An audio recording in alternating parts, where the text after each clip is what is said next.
అందరికీ నమస్కారం. ఎప్పట్లాగే ఐపీఎల్‌లో ఈరోజు మరో ఇంట్రెస్టింగ్ మ్యాచ్ జరుగుతోంది. ఇంట్రెస్టింగ్ ఎందుకుంటున్నానంటే ఒకప్పుడు గుజరాత్ టీం కెప్టెన్ ఇప్పుడు ముంబైకి కెప్టెన్ అయ్యారు హార్దిక్ పాండ్యా. అదే చాలా హైలైట్ విషయం అది. ఈ మ్యాచ్ ఎలా ఉండబోతున్నది పవన్ గారిని అడిగి తెలుసుకుందాం. Sir hi sir, hi Kiran గారు, hi Kiran TV.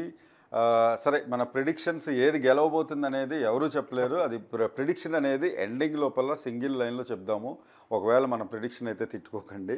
So prediction wrong అయితే ఉండొచ్చు, ఎందుకనంటే లాస్ట్ ఓవర్ లాస్ట్ బాల్లో కూడా ఇలా జరిగిపోతుంది, ఉల్టా పుల్టా అయిపోతుంది కంప్లీట్గా. ఐపీఎల్ అంటే ఏటో ఉల్టా పుల్టాగా అనిపిస్తూ ఉంటుంది.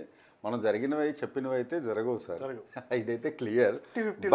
బట్ ఎందుకు ఐపీఎల్ ఎందుకు హిట్ అయింది అనే దాని మీద కొంచెం ఒక 1 minute మాట్లాడదాం. ఐపీఎల్ ఏంటంటే this is very much unpredictable కాబట్టే ఐపీఎల్ అంతా టాప్ లెవెల్లో హిట్ అవుతుంది. ఎందుకు అనంటే మీకు లాస్ట్ ఓవర్ వరకు కూడా కూర్చోబెడుతుంది. అంటే ఒక థ్రిల్లర్ క్లైమాక్స్ ఎలా ఉండబోతుందో అలా ఉండబోతుంది. అలాగే మనకి ఈరోజు అంటే నిన్న జరిగిన మ్యాచ్ చెన్నై ముంబై మ్యాచ్, అలాగే ఈరోజు జరగబోయే మ్యాచ్ కూడా ముంబై అండ్ గుజరాత్ మ్యాచ్ కూడా అద్భుతమైన మ్యాచ్. చెన్నై బెంగళూరు మ్యాచ్ నిన్న ఎలా జరిగిందో ఈరోజు కూడా అంతే. మీరన్నట్టు ఎస్, మనకి శుభ్మన్ గిల్ కెప్టెన్గా అయ్యాడు. అంతకుముందు మనకి హార్దిక్ పాండ్యా కప్పు కూడా తీసుకొచ్చాడు గుజరాత్ దానికి. ఇప్పుడు వీళ్ళిద్దరి మధ్య జరగబోతుందంటే నిజంగానే ఉత్కంఠగానే ఉంటుంది. అందులోనూ సాటర్డే మ్యాచ్ డెఫినెట్గా అన్నీ నిండిపోతాయి, బార్లు పబ్లు ఈ మ్యాచ్ చూడడానికి.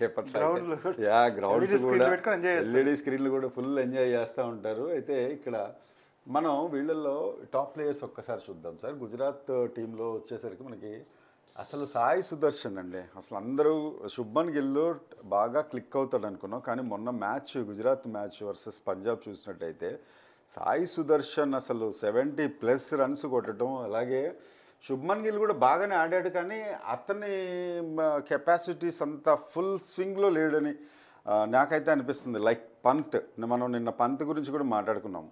పంత్ ఏంటంటే 27 కోట్లకి అతన్ని కొనుగోలు చేశారు. నాకు ఒకటి సరదాగా చెప్తున్నా, పంత్ ఫ్యాన్స్ ఉంటే క్షమించండి, బయటికి రాగానే చుట్టుముట్టి యాజమాన్యం ఒరే పంత్ నిన్న మేము 27 కోట్లు పెట్టి కొన్నావురా, కనీసం 27 రన్స్ అన్నా కొట్టరా అన్నట్టుగా అనిపిస్తూ ఉంటుంది. సో నిన్న కొంచెం తక్కువ రన్స్ కొట్టాడు. అయితే ఏంటంటే లేదు, పంత్ బ్యాటింగ్ పరంగా ఫెయిల్ అయ్యాడు. సరే, బ్యాటింగ్ పరంగా ఫెయిల్ అవ్వచ్చు, కానీ వికెట్ కీపింగ్లో చూడండి ధోని ఎంత ఫ్రాక్షన్ ఆఫ్ సెకండ్స్లో ఎంత ఫాస్ట్గా ఉంటాడో.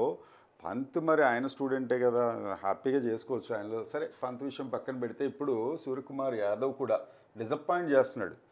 అసలు ఎప్పుడు వస్తున్నాడో, ఎప్పుడు హెల్మెట్ పైన పెట్టుకుని వెళ్ళిపోతున్నాడు అవుట్ అవ్వగానే అనేది కూడా అతను పైకి పెట్టుకొని ఇలా ఇలా ఇలా అనుకుంటూ సాధులాగా వెళ్ళిపోతున్నాడు. ఇప్పుడు వచ్చే వాళ్ళ ముందు ఆయన పేరు అసలు కనుమరుగు అయిపోతాడు. ఎందుకంటే సూర్యకుమార్ యాదవ్కి కూడా ఇండియన్ స్కిప్పర్ అయ్యే ఛాన్స్ ఉంది మనకి. పంత్ తర్వాత సూర్యకుమార్ డాషింగ్ ఓపెనర్గా అవుతాడు, లేకపోతే మిడిల్ ఆర్డర్లో చాలా స్ట్రాంగ్ ఉంటాడు. చూడండి నిలబెట్టుకోలేకపోతున్నాడు. ఇప్పుడు హార్దిక్ పాండ్యా వచ్చేసాడు, అది ముంబై ఇండియన్స్కి మాత్రం డెఫినెట్గా ప్లస్ పాయింట్ అవ్వబోతుంది. అట్లాగే మీరు ఇక్కడ చూసుకున్నట్టయితే రషీద్ ఖాన్ గుజరాత్ టీం లోపల బిగ్గెస్ట్ వికెట్ టేకర్ అవ్వబోతున్నాడనే అనిపిస్తుంది. ఇక సాయి కిషోర్ కూడా సూపర్ డూపర్గా, అంటే మంచి ఎకనామీ రేట్లో ఉన్నాడు. చూసారా మీరు, 9.58 అంటే ఓకే ఫైన్. రషీద్ ఖాన్ తోటి కొద్దో గొప్ప 1% అటు ఇటుగా ఈక్వల్గా ఉన్నాడు. 4 మ్యాచెస్లోనే 8 వికెట్లు తీయడం అనేది సాయి కిషోర్ నిజంగా హర్షించదగ్గ, అందరూ హ్యాపీగా ఫీల్ అవ్వాల్సిన విషయం. అందులో డౌటే లేదు. ఇక ముంబై ఇండియన్స్కి సార్ డెఫినెట్గా Tilak Varma is going to rock. ఎందుకంటే ఒక మ్యాచ్ ఫెయిల్ అయినా కూడా నెక్స్ట్ మాత్రం డెఫినెట్గా తను ప్రూవ్ చేసుకుంటాడని అనిపిస్తున్నాం. సాయి సుదర్శన్ తోటి ఈక్వల్గా తిలక్ వర్మ ఉంటాడు, సూర్యకుమార్ ఉన్నాడు, అలాగే మనకి హార్దిక్ పాండ్యా ఉన్నాడు. ఫ్రమ్ వైజాగ్. ఎస్, తను ఎప్పుడు అంటే హార్దిక్ పాండ్యా వస్తున్నాడు, సరే బుమ్రా ఎప్పుడు వస్తాడు అనేది అన్ప్రిడిక్టబుల్. మేబీ ఈ మ్యాచ్ అయితే డెఫినెట్గా ఉండకపోవచ్చు.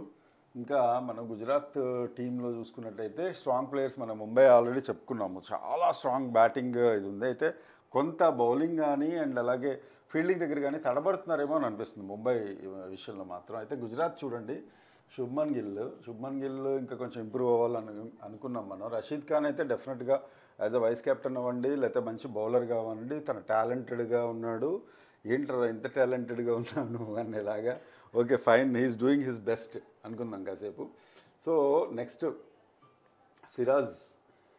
సిరాజ్ పరిస్థితి ఏంటి సార్? సిరాజ్ ఈ మ్యాచ్లో ఉండబోతున్నాడు. డెఫినెట్గా కగిసో రబాడా సిరాజ్ కొంత పార్ట్నర్షిప్ తీసుకునే అవకాశం ఉంది. అలాగే టాప్ ఆర్డర్ లోపల సాయి సుదర్శన్ ఉంటాడు. షారుఖ్ ఖాన్ అండి, షారుఖ్ ఖాన్ చూసారో లేదో మొన్న కూడా తను ఏదైతే హోప్స్ పెట్టుకున్నారో అవన్నీ తను ఓకే ఫైన్ పర్వాలేదు అన్నట్టు అనిపించింది. అలాగే ముంబై ఇండియన్స్లో చూస్తే మీకు Hardik Pandya is back, Ashwini Kumar, Raj Bhawa, Trent Boult, Jasprit Bumrah అనేది దీనిలో ఇచ్చాడు. బట్ రేపైతే ఈరోజు మ్యాచ్లో అయితే ఆడబోవట్లేదని నేనైతే అనుకుంటున్నాను. బికాజ్ ఇంకా తనకి కంప్లీట్గా అతను కోలుకునే ఛాన్సెస్ ఇంకా తక్కువగానే ఉన్నాయని చెప్పాలి.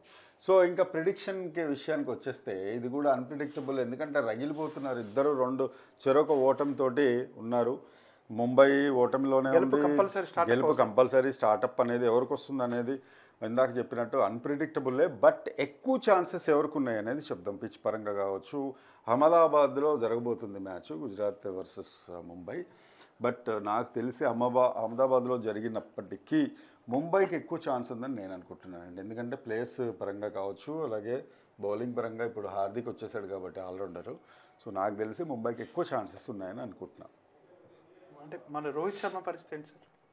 రోహిత్ శర్మ ఈసారి మాత్రం డెఫినెట్గా he's going to show his, ఎందుకంటే రోహిత్ శర్మ ఒక్కసారి మీరు టాప్ ఆర్డర్ బ్యాట్స్మెన్ తను వస్తే ఎలా ఉంటుందంటే మామూలు ప్రేక్షకులకి ఓకే ఒక 50 runs చేసాడంటే రోహిత్ శర్మని ఆపడం ఎవరి తరం కాదు. ఇంకా అసలు ఇండియన్ కెప్టెన్ గురించి చెప్పేది ఏంది, రోహిత్ శర్మ గురించి డెఫినెట్గా 3 overs ఉన్నా కూడా రోహిత్ శర్మకి బిగ్గెస్ట్ ఫ్యాన్ బేస్, ఓపెనింగ్ జరుగుతుంది, టీమ్ సూపర్ డూపర్ ఓపెనింగ్ జరగబోతుంది. సో అందుకనే ఎక్కువ ప్రిడిక్షన్స్ మాత్రం ముంబై గెలుస్తాయని మనం ప్రిడిక్ట్ చేయొచ్చు. తప్పకుండా సార్, మరో ఇంట్రెస్టింగ్ మ్యాచ్ ఈరోజు జరగబోతుంది. డెఫినెట్గా రిజల్ట్ మాత్రం చాలా ఇంట్రెస్టింగ్ గా ఉంది. చెరొక మ్యాచ్ సండే 2 మ్యాచ్లు ఉన్నాయి. సండే 2 మ్యాచ్ల గురించి మనం వీళ్ళు ఇద్దరు చెరొక మ్యాచ్ ఓడిపోయి ఉన్నారు కాబట్టి చాలా కసిగా ఆడతారు. అందుకనే మనం ఫస్ట్ కూడా చెప్పాం, చాలా ఫైరీ అండ్ ఫ్యూరియస్ మ్యాచ్ ఇది కూడా, నిన్నటి మ్యాచ్ లాగా, చెన్నై బెంగళూరు మ్యాచ్ లాగా. తప్పకుండా మరో ఇంట్రెస్టింగ్ IPL రివ్యూతో కలుసుకుందాం. అప్పటి వరకు నమస్కారం.